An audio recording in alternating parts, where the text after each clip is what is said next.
So let's talk about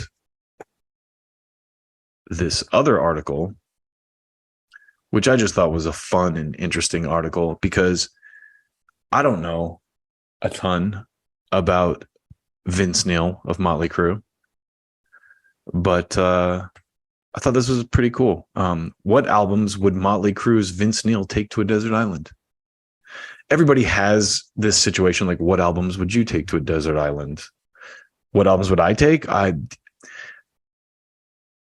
Now, just off the top of my head, I'm going with something that's like really deep and has a lot of different type of stuff on it. Like right off the bat, I'm thinking of Mr. Bungle, either Disco Volante or the first record, just off the top of my head, because there's just so much crammed into those records to dig into with sound.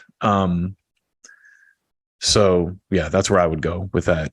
A lot of people are like, what the hell are you talking about, dude?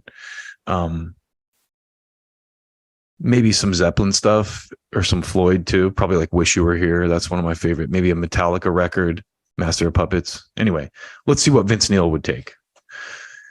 In a new interview with AXS TV, Motley Crue singer Vince Neil reveals which albums he'd be willing to listen to perpetually if he found himself stranded and alone on an island. As transcribed by your boys at Blabbermouth. If I was stranded on an island with just one tape deck or something, my 5 albums, I would take it with me. Number 1, Back in Black by AC/DC, because there's nothing but hits on that record. I mean, I can't disagree. That's like really the pinnacle of the all AC/DC records. And if you're going to get an AC/DC record, that's the one you get. Like, no, there's no doubt about it. Because there's nothing. And I love AC/DC. We've toured with them before, and they're great guys. They're a lot of fun, and I like remembering those memories. Number 2, I would take Aerosmith Rocks, which is an album that I just personally recently listened to. I've never been a massive Aerosmith fan, but when I was a kid, I had a cassette tape of Permanent Vacation. So that was, with Dude Looks Like a Lady and all that. I believe that one has Janie's Got a Gun as well. Yeah. Yeah, so I remember blasting that record or that tape. So I never went back. I actually have Toys in the Attic on vinyl.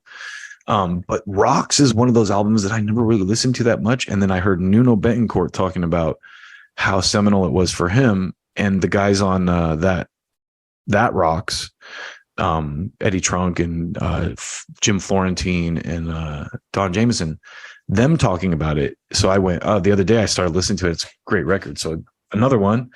I guess I'm not surprised for Vince. The Rocks album has a lot of great hits on it, so Rocks, Back in the Saddle. Yeah, that song is fucking hard, G. That's a hard song, Back in the Saddle again. The Rocks album has a lot of people don't know that album very well, but I listen to it all the time. I remember going surfing down the beach where I lived in California and listening to that album all the way to the beach and all the way back. Number 3 would be Cosmo's Factory by Creedence Clearwater Revival. I love Creedence. I always have. My dad turned me on to them, and I love those guys.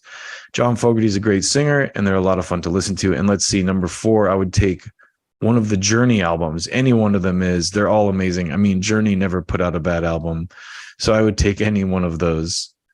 I mean, Neil Schon is.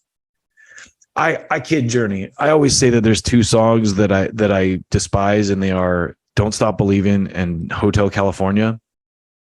And it's not that I despise the songs; they're great songs. It's just that they're overplayed. So you get that, Journey. I would take any one of those, and I would take Beach Boys' Endless Summer, because if anything, I'm laying on the beach somewhere by myself, I'm going to listen to Endless Summer. Okay, that's fair. I'm not a Beach Boys fan, really, but I do think Brian Wilson was badass. And this last piece of news I thought was kind of interesting, and now I want to listen to this. Motley Crue recently went in the studio with longtime producer Bob Rock and recorded 3 new songs, including Dogs of War and a cover of Beastie Boys' You Gotta Fight for Your Right to Party. Now that is interesting.